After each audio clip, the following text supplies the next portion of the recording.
श्री स्वामी समर्थ. स्वामींच्या ऐतिहासिक मानव अवताराची समाप्ती जरी झाली असेल तरी स्वामींचे अस्तित्व अक्कलकोट तसेच स्वामींच्या वेगवेगळ्या मठांमध्ये येणाऱ्या असंख्य स्वामी भक्तांना स्वामींची प्रचिती येते. आपल्या मनात नसेल तरी देखील स्वामी ते कार्य आपल्या हातून करून घेतात. याचीच प्रचिती म्हणजे हम गया नहीं हम जिंदा है. तर कधी कधी चिंतेत असणाऱ्या भक्तांना स्वामी सांगतात, भिवू नको, मी तुझ्या पाठीशी आहे. मित्रांनो, मी प्रज्वल नेवसे, श्री स्वामी समर्थांचा भक्तच. आजचा हा व्हिडिओ एवढ्या व्यवस्थित बनवणार आहे की जो नवीन येणारा अक्कलकोटला स्वामींचा भक्त आहे त्याला देखील या अक्कलकोटची विस्तृत माहिती मिळेल. जसं की तुम्ही अक्कलकोटला कसं याल, इथे आल्यावर स्टे करण्यासाठी कोणते हॉटेल चांगले आहेत आणि त्यांचे खर्च, आणि येथे कोणते भक्तनिवास आहेत त्यांची माहिती. तसेच स्वामी भक्त येथे आल्यावर स्वामींच्या वटवृक्षाच्या मंदिराचं दर्शन घेतात. पण इतर काही मंदिरे स्वामींच्या पदस्पर्शाने पावन झाले आहेत आणि स्वामींच्या सहवासाने फुलले आहेत. या व्हिडिओच्या मदतीने ते मंदिरे मी तुमच्यापर्यंत पोहोचवणार आहे. तर हा व्हिडिओ शेवटपर्यंत नक्की पहा. व्हिडिओच्या स्टार्टिंगला आपण पाहूयात तुम्ही अक्कलकोटला कसं येऊ शकता. खरं तर येथे 2 रेल्वे स्टेशन आहेत. एक आहे अक्कलकोट रेल्वे स्टेशन आणि दुसरं आहे सोलापूर रेल्वे स्टेशन. त्यामधल्या अक्कलकोट रेल्वे स्टेशनला खूप कमी ट्रेन येतात, त्यामुळे प्रयत्न करा तुमच्या इथून अक्कलकोटला डायरेक्ट ट्रेन असेल. आणि जरी तुम्हाला डायरेक्ट ट्रेन नसेल तर दुसरा मार्ग म्हणजे Solapur railway station. Solapur railway स्टेशनच्या बाहेरच तुम्हाला शेअरिंग ऑटो भेटतात. ते तुम्हाला पर पर्सन 20 रुपयाने सोलापूरच्या मुख्य स्टँडला नेऊन सोडतात आणि सोलापूरच्या मुख्य स्टँडवरून सकाळी 6 ते रात्री 8 वाजेपर्यंत अक्कलकोटला 15-15 मिनिटाला गाड्या जातात. तुम्हाला अक्कलकोटला डायरेक्ट बसेस न्यायचं असेल तर विरार, मुंबई, पुणे, सोलापूर, बीड येथून तुम्हाला अक्कलकोटसाठी डायरेक्ट बसेस भेटतात. यानंतर जो ऑप्शन येतो तो म्हणजे लक्झरी बसेसचा. जर तुम्ही लक्झरी किंवा ट्रॅव्हलरचं ऑनलाईन तिकीट बुक केलं तर ते तुम्हाला 600 ते 700 मध्ये अक्कलकोटला येऊन सोडतात. आणि अक्कलकोटला येण्यासाठी लास्ट ऑप्शन म्हणजे प्रायव्हेट व्हेकल. अक्कलकोट देवस्थान समोर तुम्हाला पार्किंगची सोय मिळते. तेथे तुम्हाला 50 रुपये असा कर आकारला जातो. आता आपण श्री स्वामी समर्थांची श्री दत्तगुरू अवताराची कथा जाणून घेऊयात. श्री स्वामी समर्थ हे श्री दत्तगुरूंचे 4थे अवतार आहेत. पंजाब राज्यातील छेडयाया या खेडेगावात स्वामींनी मनुष्यरूपी देह धारण केला. त्यानंतर त्यांनी कर्दरी वनात जाऊन 300 वर्ष तप केला. या 300 वर्षात स्वामींभोवती वारूळ तयार झालं. याच काळात लाकूड तोडाच्या कुऱ्हाडीचा घाव त्यांच्या वारुळावर बसून वारुळाच्या ध्यानिस्थ असणाऱ्या स्वामींच्या मांडीवर लागला.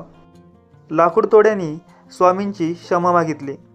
चुकून झाल्याने स्वामींनी त्याला आशीर्वादच दिले आणि मग स्वामी तेथून लोक कल्याणासाठी निघाले. प्रथम काशी, नंतर कलकत्त्याच्या कालीमातेच्या दर्शनासाठी गेले. नंतर गंगा तटकाने फिरत राहिले. पुढे केदारनाथ आणि गिरनाथ पर्वतला देखील जाऊन आले. श्री दत्तगुरूंचे प्रत्येक स्थान फिरून पाहिले. अखेर गोदावरी तटकी आले. पुढे मंगलवेढ्यास इसवी सन 1844 ते 1856 सुमारे 12 वर्षे राहिले. मग गेले पंढरीनाथांना भेटायला, म्हणजेच विठू माऊलींना भेटायलाच. आणि मग शेवटी 1857 साली अक्कलकोटला आले. अक्कलकोटला स्वामींचे वास्तव्य नेहमीच ह्या वटवृक्षाखाली असे. अक्कलकोटला स्वामींचे वास्तव्य साधारण 22 वर्षे होते, म्हणजेच त्यांच्या समाधी काळापर्यंत होते. याच वटवृक्षाखाली स्वामींनी आपल्या ऐतिहासिक अवताराची समाप्ती केली. आजही हे वटवृक्षाचे झाड स्वामींच्या आगळाकाळीचे गुणगान गात मोठ्या दिमाखीने उभे आहे. हे पावन झालेल्या वटवृक्षाचे दर्शन घेऊन आता आपण जाणार आहोत स्वामींच्या समाधीकडे. मंदिराच्या समोरच्या बाजूला मंदिराच्या बाहेर जाण्याचा मार्ग आहे. अनेक भाविकांचं होतं असं की ते वटवृक्षाचे दर्शन घेऊन माघारी परततात आणि म्हणूनच त्या भक्तांचं स्वामींच्या समाधीचं दर्शन घेणं राहून जातं. आता आपण चाललो आहे श्री स्वामी समर्थ यांच्या समाधी मठाकडे. हे जे मंदिर आपण पाहतोय ते म्हणजे स्वामींचे परमभक्त चोळप्पा महाराज त्यांचे घर. इसवी सन 1857 साल ते इसवी सन 1878 सालापर्यंत स्वामींनी येथे वास्तव्य केलं. म्हणजे सुमारे 21 वर्ष स्वामी येथे वास्तव्यास होते. साक्षात श्री स्वामींचा देह आत गाभाऱ्यात आहे आणि त्यावरच अलंकार पूजा दररोज होते. श्री स्वामी समर्थ गावातल्या 2-3 ठिकाणी बसायचे आणि दुपारी त्या वटवृक्षाखाली बसायचे आणि शेवटला रात्री येथेच यायचे. त्यानंतर स्वामींनी चोळप्पांच्या घरी साक्षात समाधी घेतली. चोळप्पांचे वंशज ह्या मंदिराचा सांभाळ करतात. या समाधी मठाच्या बाजूला असलेल्या चोळप्पा महाराजांच्या वाड्यात आपल्याला स्वामींनी पुनर्जीवन केलेली विहीर, स्वामींचा अंगरखा आणि रुद्राक्षमाळ आणि स्वामींच्या पादुकांचं दर्शन घेता येऊ शकतं. स्वामींनी जेथे समाधी घेतली त्याच्या अगदी बाजूलाच चोळप्पांचा वाडा आहे आणि हे चोळप्पांना दिलेले स्वामींचे पादुका आहेत आणि त्यावर चांदीचा कवर बनवून घेतला आहे. हे जे मंदिर तुम्ही पाहताय ते म्हणजे श्री स्वामी समर्थांचे आगमन स्थान. अक्कलकोटला आल्यावर स्वामी प्रथम येथे खंडोबांच्या दर्शनासाठी आले होते व काही काळ येथेच वास्तव्य केल्याने या मंदिराला प्रथम व महत्त्वाचे स्थान मानले जाते. वटवृक्ष मंदिरासमोरच श्री स्वामी समर्थ अन्नछत्र मंडळ आहे. येथे सकाळी 11:45 ते 3 वाजेपर्यंत आणि रात्री 8 ते 11 पर्यंत मोफत प्रसादाची सोय आहे. अन्नछत्र मंडळाच्या शेजारीच सुंदर असं बाल उद्यान आहे. तिथे तुम्ही तुमच्या लहान मुलांना खेळवू शकता. सकाळी 6 ते 10 वाजेपर्यंत आणि रात्री 5 ते 9 वाजेपर्यंत हे सर्वांसाठी खुले आहे. मित्रांनो, अक्कलकोटची सर्व ठिकाणे एक्सप्लोर केल्यानंतर मी तुम्हाला राहायचं कुठे हे सांगणार आहे. स्वामी भक्त जेव्हा येथे दर्शनासाठी येतात तेव्हा त्यांचा प्रमुख मुद्दा असतो की राहायचं कुठे आणि प्रमुख भक्तनिवास कोठे आहेत. जर तुमच्यासोबत लहान मुलं असतील तर आवर्जून भेट द्यावं असं हे ठिकाण. स्वामी समर्थांचे 3 भक्तनिवास आहेत आणि 3 भक्तनिवासांची नावे वेगळी आहेत. त्यामुळे बऱ्याच लोकांची गफलत होते. वटवृक्ष मंदिरापासून 10 मिनिट पुढे चालत आल्यावर तिथे तुम्हाला एक भक्तनिवास मिळते. त्यामध्येच 2 ब्लॉक आहेत, एक AC आणि दुसरा नॉन AC. नॉन AC साठी चार्ज 600 रुपये आहे. त्यामध्येच तुम्हाला 3 जणांसाठी कॉट भेटतात आणि AC रूमसाठी सुमारे 1500 ते 2000 असा चार्ज आहे. म्हणजेच पूर्ण फॅमिलीसोबत किंवा आपल्या मित्रांसोबत तुम्ही त्या रूममध्ये राहू शकता.